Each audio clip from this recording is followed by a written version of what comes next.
तपाईले झेल्नुभएका हरेक चोट, हरेक पीडा त्यो 101 हीरा हो, मात्र त्यसलाई बेच्न जान्नुपर्छ। एउटा आवाज, एउटा पोजिटिभ आवाजले मर्न लागेको जिन्दगीलाई पुनर्जीवित बनाइदिँदो रहेछ। पछाडि फर्केर हेर्यौं भने डिप्रेसनको यो पेसेन्ट, यो झन्डै आत्महत्या गर्न लागे कि यो सिद्धिन लागेकी महिला आज सारा संसारको आँखामा छाएको छ। त्यो माया गर्ने मान्छेले लात पनि हान्छ र लात हान्ने मान्छेले फेरि माया पनि गर्छ। तर हामीले कतिचोटि माया गर्छ बिर्सिदिन्छौँ, कतिचोटि लात हान्छ त्यो कहिल्यै बिर्सिँदैन। मात्र 6 वर्षको उमेरमा J.K. रोलिङले किताब लेखिसकेकी थिइन्। यसलाई फेरि एकपल्ट दोहोऱ्याउँछु।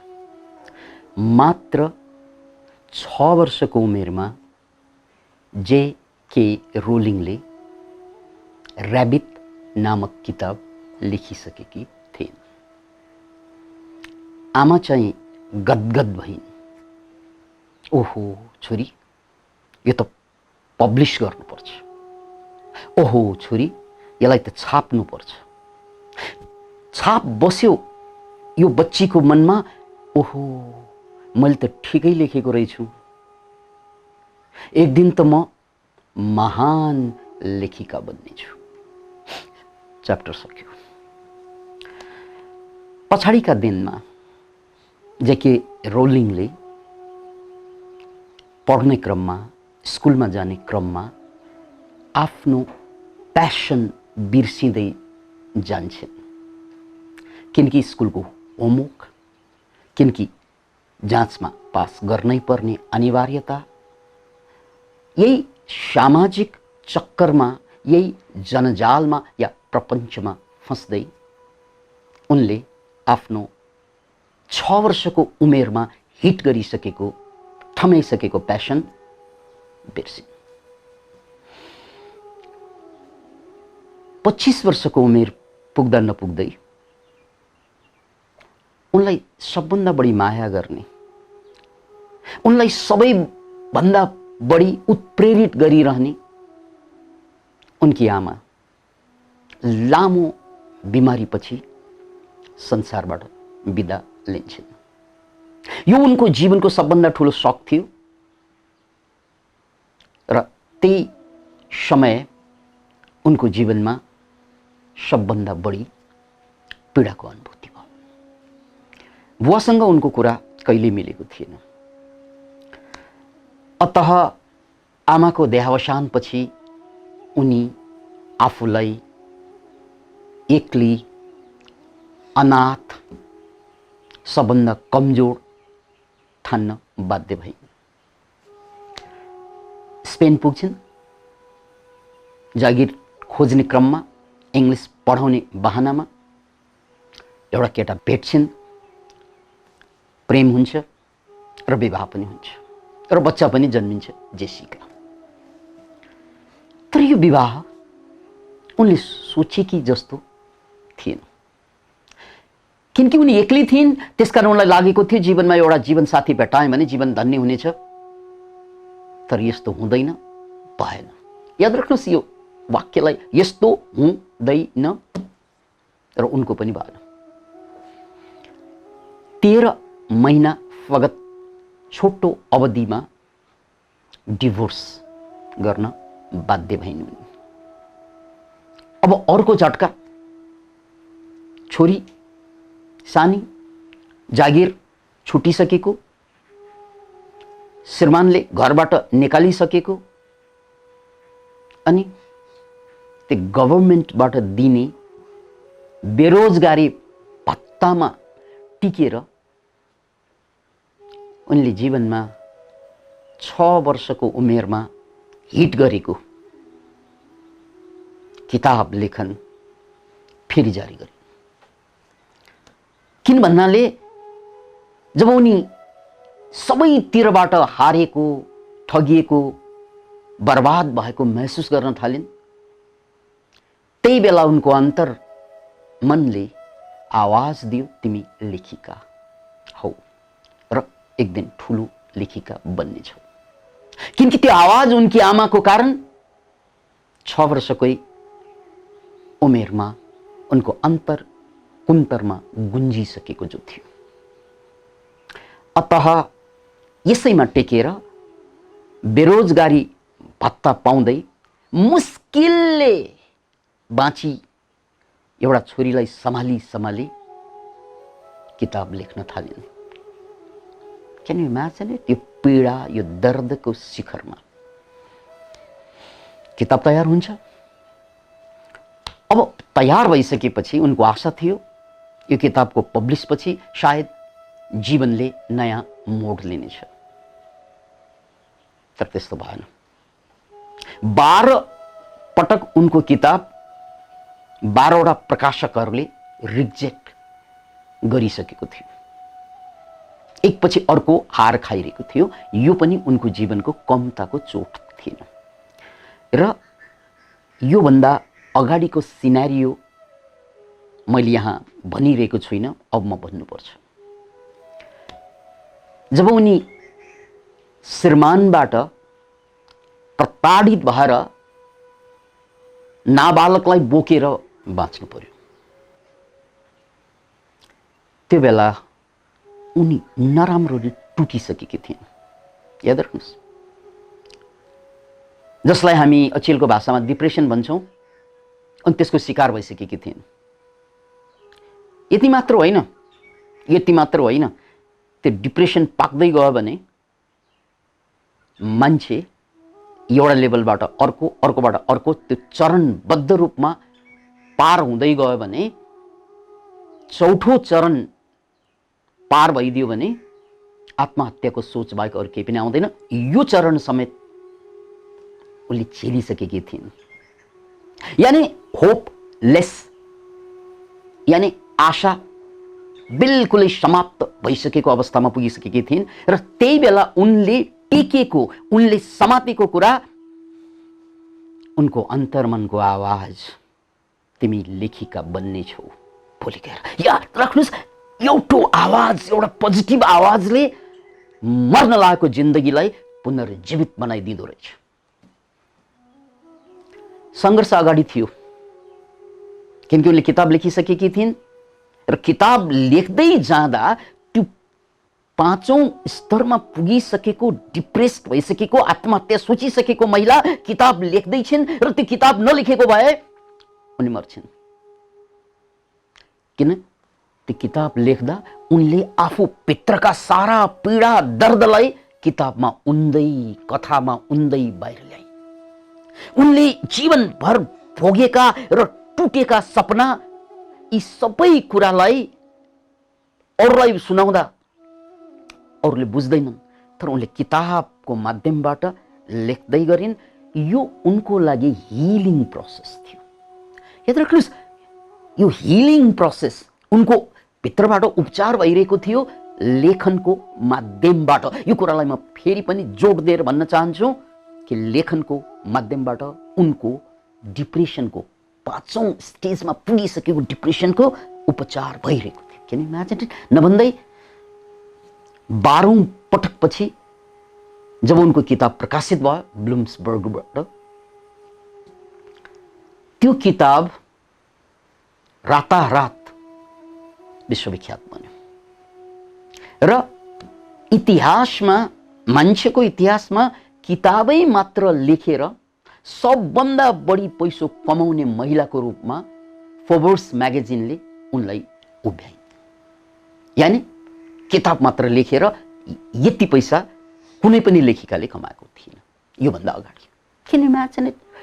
अरे यार, भर्खर पछाडि फर्केर हेऱ्यौँ भने डिप्रेसनको यो पेसेन्ट, यो झन्डै आत्महत्या गर्न लागे कि यो सिद्धिन लागेकी महिला आज सारा संसारको आँखामा छाएको छ, मान्छेको दिल दिलमा छाएको छ। किन? औषधि खाएर होइन, किन? उनले आफ्नो प्यासनलाई, लेख्ने प्यासनलाई कायम गरेको कारणले। अब त्यसपछिको कथा सबैलाई थाहा छ। जेकी रोलिङ अहिले पनि लेख्दैछिन् अहिले पनि उनी संसारको सबभन्दा बढी लोकप्रिय लेखिकाको रूपमा परिचित छिन्। प्रसङ्ग अलिकति नेपालतिर मुडौँ। हाम्रा महाकवि लक्ष्मी प्रसाद देवकोटा, नेपालमा यिनी जस्ता मान्छे, साहित्यिक उचाइको मान्छे आज पनि अर्को भेटिएको छैन र धेरैलाई थाहा नभएको कुरा हुन सक्छ। जसरी जेके रोलिङ मानसिक समस्याबाट गुज्रिन्, त्यस्तै हाम्रा महाकवि पनि मानसिक रोगबाट ग्रस्त थिए र यही मानसिक रोगको उपचारमा उनी राँचीसम्म पुगेको प्रसङ्ग छ। तर यस्तो मानसिक समस्या झेल्दा झेल्दै पनि देवकोटाले जुन कृति हाम्रो अगाडि छोडेर गए त्यो आफैमा अद्भुत कुरा हो। याद राख्नुहोस्, मानसिक रोग भइसकेपछि मान्छे पतन हुनुपर्ने, अधिकांश मान्छे पतन हुँदै जान्छन् किनकि उनले केही पनि गर्न गर्दैनन्। तर देवकोटाले त्यो पीडा, मानसिक रोग झेल्दा झेल्दै पनि एक भन्दा एक महान कृतिहरू यो समाजलाई पस्कन सफल भयो। Can you imagine it? एकातिर जेके रोलिङ मानसिक पीडाको बावजुद शिखरमा पुगिन् र अर्कोतिर नेपालमा देवकोटा साहित्यको शिखरमा मानसिक रोगको बावजुद। दुवैले एउटै काम समान रूपमा गरे। दुवैको एकै खालका पीडा थिए, मानसिक पीडा। दुवैले एकै खालको कुरालाई जीवनमा उतारे। त्यो के त? लेख्ने प्यास जारी राख्नु, आफू भित्रको पीडा, दर्द, समस्यालाई साहित्यिक भाषामा प्रस्तुत गर्न, मिठो भाषामा प्रस्तुत गर्नु, पीडालाई मिठो भाषामा प्रस्तुत गर्नु सक्यो कुरा। त्यसकारण मान्छे जति पीडित हुन्छ, जति दुखी हुन्छ, त्यति ठुलो सम्पत्ति बनिरहेको हुन्छ भित्र, मात्र त्यसलाई जान्नुपर्छ बेच्ने कसरी। त्यसैले मैले धेरैपल्ट भनेको छु, don't solve your problem, sell your problem. याद राख्नुहोस्, don't solve your problem, sell your problem. Don't solve your problem, sell your problem. समस्यालाई समाधान नगर, समस्यालाई बेच। किनकि जेके रोलिङले आमा मरिसकेको त्यो पीडा, त्यो दर्दलाई आफ्नो किताबमा मजाले त्यो मृत्युको व्याख्या गर्दा यति मिठो भाषामा, यति दर्दनाक भाषामा, यति मन छुने भाषामा व्याख्या गर्न सकेको कारण के थियो त भन्नाले उनको आमा मरेको उनको चोट। Can you imagine it? त्यसकारण तपाईले झेल्नुभएका हरेक चोट, हरेक पीडा त्यो 101 हीरा हो, मात्र त्यसलाई बेच्न जान्नुपर्छ। तपाईले झेल्नुभएका 101 पीडा, गहिरो भन्दा गहिरो पीडा, त्यो एक हीरा बन्न सक्छ, मात्र त्यसलाई तरास्न बाँकी छ, त्यसलाई छाट्न बाँकी छ। त्यसलाई छाट्न सकेन, त्यसलाई तरास्न सकेन भने त्यो हीरा ढुङ्गा जस्तै भइदिन्छ। प्रसङ्ग फेरि बदलौँ।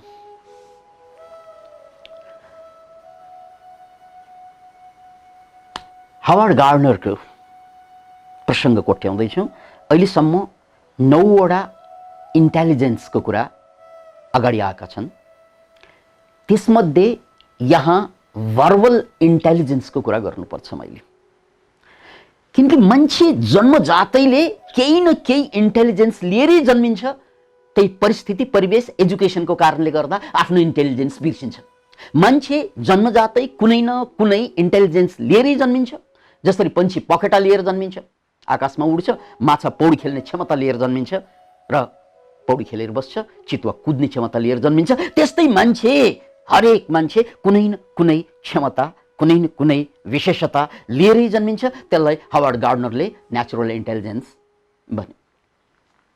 र यो नेचुरल इन्टेलिजेन्सका 9 प्रकार मध्ये सबैसँग हुने, मान्छे सबैसँग हुने अपवाद छोडेर त्यो इन्टेलिजेन्सको नाम हो भर्बल इन्टेलिजेन्स। याद राख्नुहोस्, यो भर्बल इन्टेलिजेन्स भनेको एउटा कुरा, हामी जम्मै आफ्नो भाषा मजासँग बोल्न सक्छौँ, त्यो पनि एक्सेन्ट सुद्धा मिलाएर, लफ्ज सुद्धा मिलाएर, लय तालबद्ध पारेर बेला बेला हामी प्रकट गर्न सक्छौँ आफ्ना मनका भाव भाषाको माध्यमबाट। यही हो भर्बल इन्टेलिजेन्स, याद राख्नुहोस्। अनि यही भर्बल इन्टेलिजेन्सको अर्को पाटो हुन्छ जब यो मनका भावलाई जब हामी लेख्छौँ, शब्दमा उतार्छौँ, कपीमा उतार्छौँ, भर्बल इन्टेलिजेन्सको अर्को रूप हो। त्यसकारण भर्बल इन्टेलिजेन्स लगभग हामी सबैमा छ, किनकि हामी सबै बोल्छौँ, किनकि हामी सबैले स्कुलमा गएर लेख्न पनि सिक्यौँ। तर यो भर्बल इन्टेलिजेन्स हाम्रो प्रारम्भिक इन्टेलिजेन्स मात्रै हो, यो हाम्रो बिउ मात्रै हो। अहिले यसले फल दिँदैन हामीलाई, यो बिउ मात्रै हो, बिउ सबैसँग छ, यसलाई रोप्नुपर्छ, त्यसपछि डाँठ पात फुल अनि फल पलाउने हो। त्यो अलिकति यात्रा बाँकी छ, त्यो यात्रासम्म मान्छे जाँदैन, किनकि उनले आफूसँग भएको इन्टेलिजेन्स नै थाहा हुँदैन। जेके रलिङ्स होस् या देवकोटा, यिनीहरूले आफ्नो त्यो इन्टेलिजेन्सलाई छोडेनन्। याद राख्नुहोस्, म बोल्न जान्छु, म लेख्न जान्छु, सबैले जान्छन्, त्यसकारण यो मेरो यो सम्पत्ति हो, तर कसैलाई थाहा छैन, अधिकांशलाई थाहा छैन। मैले बोल्न जान्नु लेख्न जान्नु नै मेरो सम्पत्ति हो, तर यसलाई मैले विपत्ति बनाएर बसेको छु, यसलाई मैले विपत्ति बनाएर बसेको छु। कसरी विपत्ति बनाउँछ मान्छेले यसलाई? किनकि बोलेर या लेखेर जब मैले मेरो पीडालाई, दर्दलाई, मानसिक उल्झनलाई, सामाजिक उल्झनलाई समाधान गर्छु विचार गरेर, याद राख्नुहोस्, यदि मैले सोची सोची विचार गरी गरी सामाजिक उल्झन, मानसिक समस्या बेला बेला आइरहन्छन् मान्छेलाई, त्यसलाई मैले सल्टाउन सकेँ मैले भाषा प्रयोग गरेर, यानी सोचेर भने, त्यो मेरो भर्बल इन्टेलिजेन्सले काम गरेको। तर अधिकांश मान्छेले पोजिटिभ सोच्दैन, नेगेटिभ सोच्दैछन्, अनि ऊ सोची सोची उल्झनमा पर्छ। दुनियाँ खत्तम छ, चारैतिर चोरै चोर छ, सबै स्वार्थी छन्, कसैको भरोसा गर्न हुँदैन यो दुनियाँमा। यो नेगेटिभ कुरा उसले यति बढी सोच्छ, अनि समस्याको समाधान होइन, ऊ आफै उल्झिँदै जान्छ। यो धेरै सोच्यो भने एङ्जाइटी डिसअर्डर बन्न जान्छ, डिप्रेसन बन्न जान्छ, किनकि नेगेटिभ कुरा धेरै सोचेपछि त्यो रोग बनिदिन्छ। सोचेकै हो, उसले भर्बल इन्टेलिजेन्स प्रयोगै गरेको हो, तर केका लागि प्रयोग गर्यो? आफूलाई सिद्ध्याउनको लागि प्रयोग गर्छ। अब यो इन्टेलिजेन्स भएन। याद राख्नुहोस्, एउटा भरापुरा मान्छे जसलाई केही पनि भएको छैन, त्यसलाई सोची सोची सिद्ध्याइदिन्छ मान्छेले, सोची सोची डिप्रेस भइदिन्छ। Can imagine? यो भर्बल इन्टेलिजेन्सको दुरुपयोग हो, यो भर्बल इन्टेलिजेन्सको दुरुपयोग हो। हुनुपर्ने के त हो? समाजमा बसिसकेपछि धेरै किसिमका हामीले अवसर पनि पाउँछौँ, धेरै किसिमका हामीले धोका पनि पाउँछौँ, धेरै मान्छेले हामीलाई माया पनि गर्छ, त्यो माया गर्ने मान्छेले लात पनि हान्छ, र लात हान्ने मान्छेले फेरि माया पनि गर्छ। तर हामीले कतिचोटि माया गर्छ बिर्सिदिन्छौँ, कतिचोटि लात हान्छ त्यो कहिल्यै बिर्सिँदैन। याद राख्नुहोस्, उसले जिन्दगीभर दिन्छ, तर एकचोटि नदिँदा तैँले आज मलाई दिइनस्, त यस्तै छस् भनेर छाप लगाइदिन्छौँ हामी। यानि अरूले दिएका थुप्रै पोजिटिभ कुरा बिर्सिदिन्छौँ र एउटा नेगेटिभ कुरा समातेर सोचेर बस्छौँ एकदम घोसे मुन्टो लाएर। हो, यो भर्बल इन्टेलिजेन्सको दुरुपयोग हो। त्यसपछि ऊ मानसिक समस्याग्रस्त हुन्छ। हुनुपर्ने के त भन्नाले, कसैले चोट दिँदा, पीडा दिँदा, दर्द दिँदा, यो हुन्छ समाजमा बसिसकेपछि, सँगै सुतिसकेपछि कहिले तपाईँले सुत्ने मान्छेलाई लात हान्नुहुन्छ, कहिले उसको मुक्का तपाईँले खानुपर्ने हुन्छ, किनकि कोल्टो फेर्ने क्रममा एकले अर्कोलाई हानिरहेको हुन्छ, त्यसलाई हान्नेको भन्नु मिल्दैन। याद राख्नुहोस्, कि सँगै नसुत्नु, सुतेपछि लाग्छ, अन्जानेमा पनि लाग्छ, जानेर पनि लाग्छ, ठट्टामा पनि लाग्छ। अत यहाँनिर हामीले बुझ्नुपर्ने कुरा के त भन्नाले, यो भर्बल इन्टेलिजेन्सलाई दुरुपयोग गर्दा मानसिक समस्या हुन्छ भने यो सल्टिएका मान्छेहरूले के गर्छन्, अथवा त्यो भर्बल इन्टेलिजेन्सलाई सदुपयोग गर्दा के हुन्छ? एकचोटि विचार गर्नुहोस् त, दुनियाँभरबाट पीडा खनिरहेको छ, अहिले कोरोना काल छ, कोरोनाको पीडा छ, दर्द छ, मैले यसलाई भर्बल इन्टेलिजेन्स प्रयोग गरेर यसको सदुपयोग के हो, यसको फाइदा के हो, यसले मलाई के सङ्केत दिन खोजेको, मेरो जीवनमा के बदल्नु पर्यो, यसले मलाई कहाँ पुर्याउनु खोजेको हो, यसको फाइदा पक्ष के हो, यसको सन्देश पक्ष के हो, यसको राम्रो पक्ष के हो भनेर मैले खोतल्ने हो भने मैले भर्बल इन्टेलिजेन्स प्रयोग गरेँ र यसले मलाई उठाइदिन्छ। यसले मलाई साँच्चै मेरो भर्बल इन्टेलिजेन्सलाई चाहिँ तिखार्दै लग्छ र म दुःखबाट पीडाबाट मुक्त हुनको लागि प्रयोग गर्ने यही भर्बल इन्टेलिजेन्स हो। यो मेरो कुरा। अनि अरूको कुरा जस्तै मेरो अगाडि सामान्यतया मान्छेहरू हुन्छन्, दाइ भाइ छोराछोरी, उनीहरूलाई पीडा पर्छ, दर्द पर्छ र कहिलेकाहीँ साझा समस्या भोग्छौँ हामीहरू। जस्तै अहिले कोरोना कालमा सबैले साझा समस्या भोगिरहेका छौँ। तर यो साझा समस्या भोगिरहँदा मेरो भर्बल इन्टेलिजेन्स मैले कसरी प्रयोग गर्छु? हेत्तेरी हामी सिद्ध्यौँ, बर्बाद भयो, अब सक्यो भनेर आफूलाई लागेको कुरा, नेगेटिभ कुरा आफूलाई त सिद्ध्यायो, यसले अगाडिको मान्छेलाई पनि निराश पारिदियो भने यो भर्बल इन्टेलिजेन्सको महादुष्प्रयोग हो। किन भन्यो भन्नाले ऊ अब आफू मात्रै सिद्धिँदैन, अगाडि उनका चारैतिरका मान्छेलाई पनि पोका पारेर ऊ खोलामा हामफाले जस्तै नेगेटिभ डोरीले बाँधेर सबैलाई खोलामा फालिदिन्छ। सक्यो, हामी अब सिद्धियो। यस्तै विचारले कहिलेकाहीँ पारिवारिक आत्महत्या हुन्छन्। याद राख्नुहोस्, त्यो दिल्लीको केही वर्ष अगाडि चाहिँ सबै परिवारले एकैचोटि आत्महत्या गरेको केस पनि यहाँलाई थाहा होला। यस्तै कुरा हो।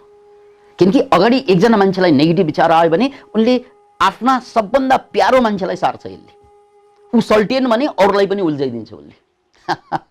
यो भर्बल इन्टेलिजेन्सको महादुरुपयोग हो। अब यो भर्बल इन्टेलिजेन्सको अर्को पाटोमा कुरा गरौँ, फेरि पनि प्रसङ्ग बदलौँ।